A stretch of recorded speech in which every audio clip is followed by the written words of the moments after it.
So we're going to be having the next expert session, and it's also from someone at Money Point. She's going to be talking us through the anatomy of a phishing attack, safeguarding your digital identity. Remember we spoke about cybersecurity earlier? So this also joins that conversation as well. So please, let's give an applause to Daniela Uzosike, a systems administrator at Money Point. Can we applaud her, please? Thank you.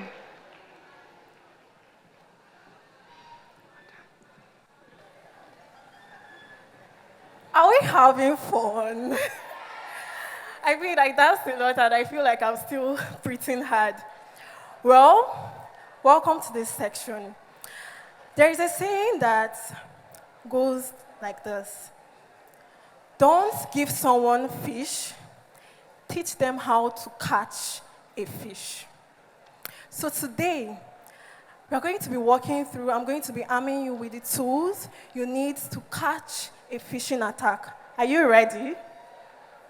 Okay. So, right here and now, a lot of speakers have gone on and on saying you have to post on social media. How many of us have posted about this event on social media already? Fantastic, see hands. Okay. Now, what if I told you I can get 75% of you all that have posted on social media to willingly give me your username and password? In fact, not only that, to give me the IP address of the phone you used to post. It's not far-fetched. It's very easy. But that's not scary in any way. I mean, I'm not the bad guy, but phishing is. And so, next slide, please. So we have all encountered, in one way or the other, we've encountered phishing email. I have a lot of stories to tell you today, but I mean, time will fail me. So I'll just give you a brief story. If you've attended a public university in Nigeria, you know how first year and second year students used to lobby or used to really go out for scholarships, right? Good. So one morning, when I was still a first-year student in school, roaming the streets of UNN, I got an email, and it was a scholarship email. And you know how those emails, they come? They say, "Dear Uzosike, we are pleased to inform you that you have been selected for the Moribond Foundation Scholarship." Early morning, I jumped up.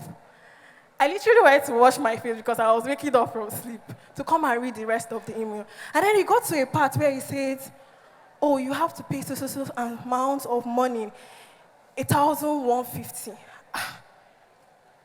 What saved me that day was that I was broke. Yeah, school wasn't in section and I was supposed to travel back home. That was part of my transport money.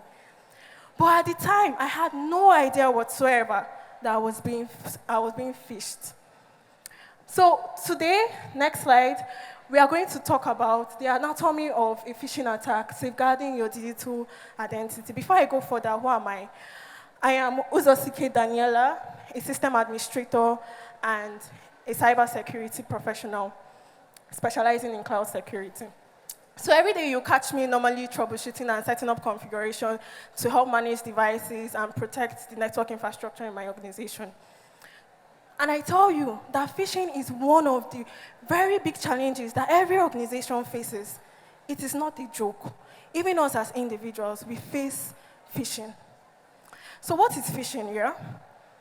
Phishing is simply social engineering in the cyberspace. Today, they asked, what is cybersecurity? I was very happy that we are talking to people who are inclined to tech, who know what we are talking about in this space. Cybersecurity being, securing the online environment. Everything you're doing online has to be secured. So when we talk about cybersecurity or phishing in cybersecurity, we are basically saying it's social engineering. When we say it's social engineering, the ability for me to trick you into giving me details, or performing particular actions or taking decisions that hurts you, but in my best interest. In that case, I'll be a threat actor or an attacker. So, social engineering has a lot to do with the psychology of humans, how our brain works. So it's been found out that our brain can take actions in two ways, either very spontaneously or more meticulously. Take, for example, you walk into this hall right now, and there are no ushers to give you seats, and you want to take a seat.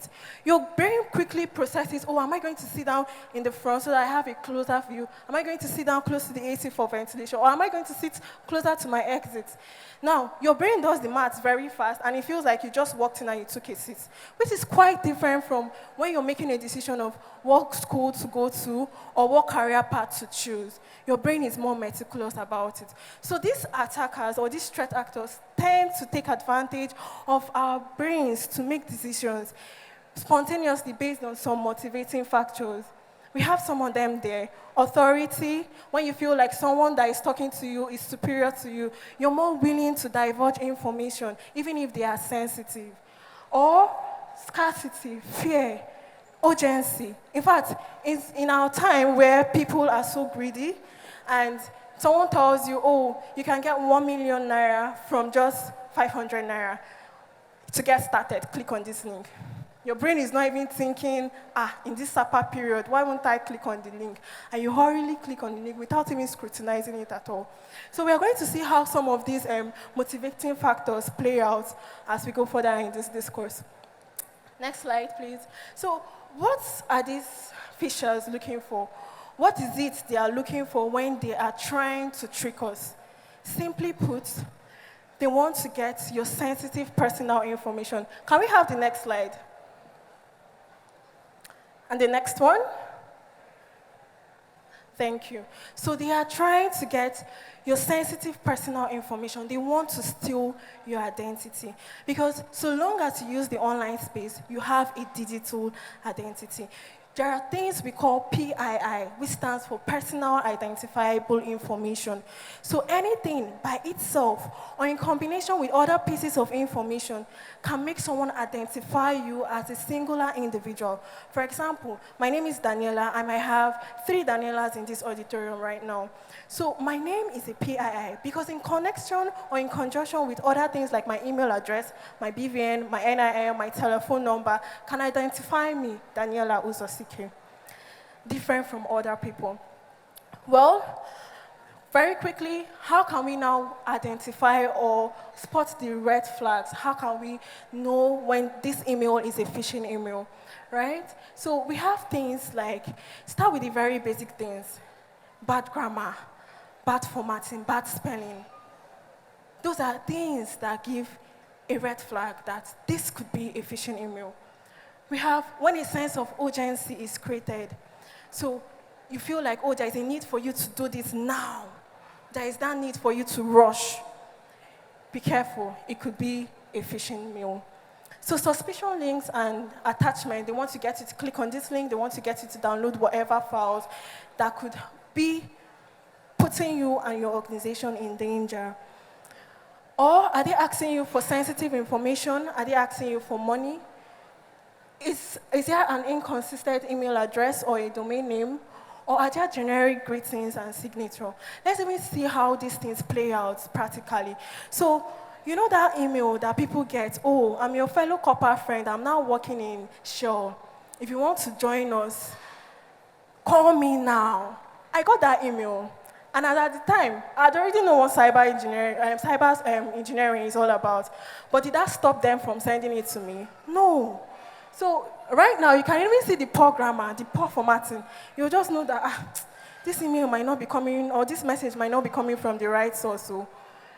So things like these are things to look out for. In the later part of that message, you see someone saying, if you want to work here with us, call me now. It's very urgent. A sense of urgency is being created.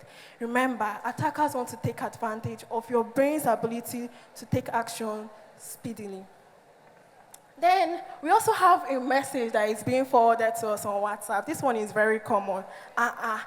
Amazon women, they are doing gift too, and it's only 5,000 free items. Your brain will not be rushing, only 5,000. I need to be among these 5,000. And then you go and click on the link without even noticing that there is nothing in that link connected to Amazon.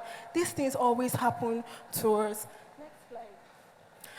Next slide. Okay, so right now let's bring back the story of my scholarship that I was so excited about, not knowing that I was being fished. I have highlighted some red flags here. So, like the one you read, the email said, send a copy, and the email address that was embedded there was info at World Bank, capital letter mf.com.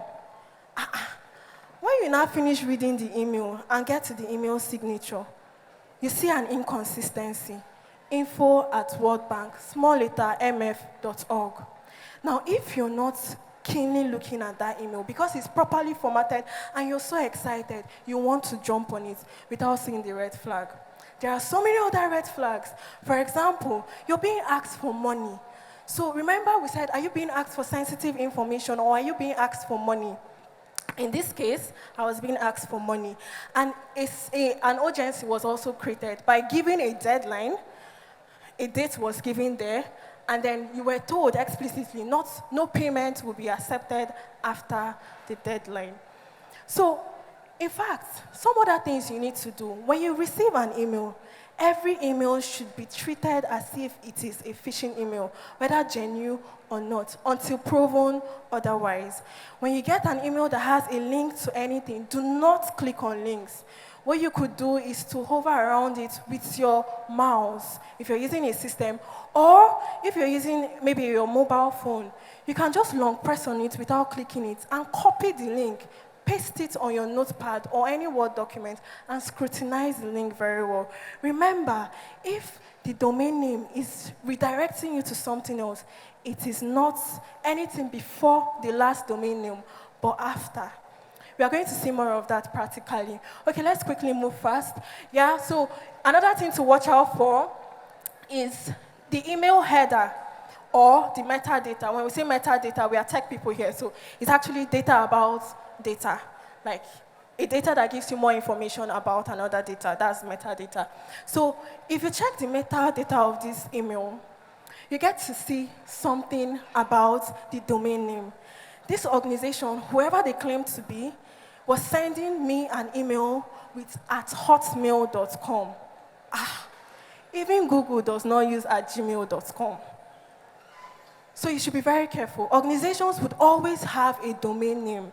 So if I work for MoneyPoint, my domain name should be coming from @moneypoint.com. Have you ever seen, let me say, your bank?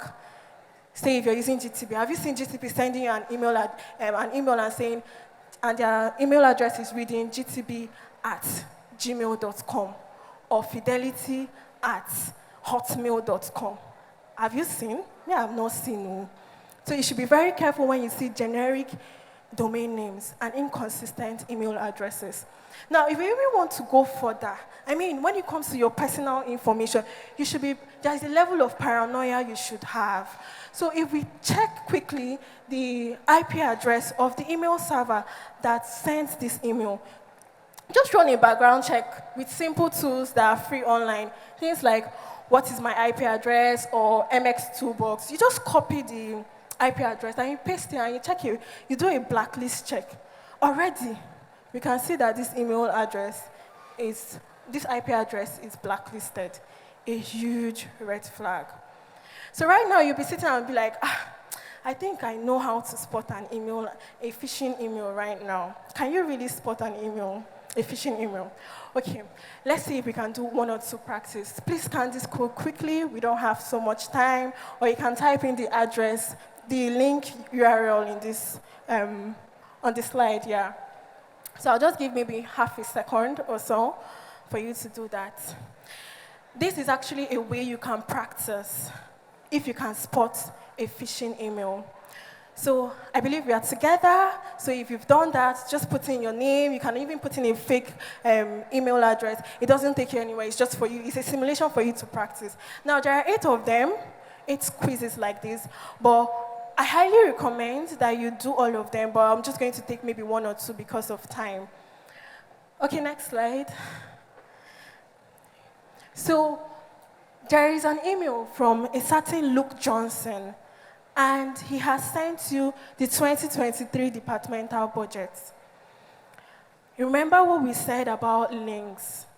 This is a link to a website that he says is a Google website, right? Your Google Drive.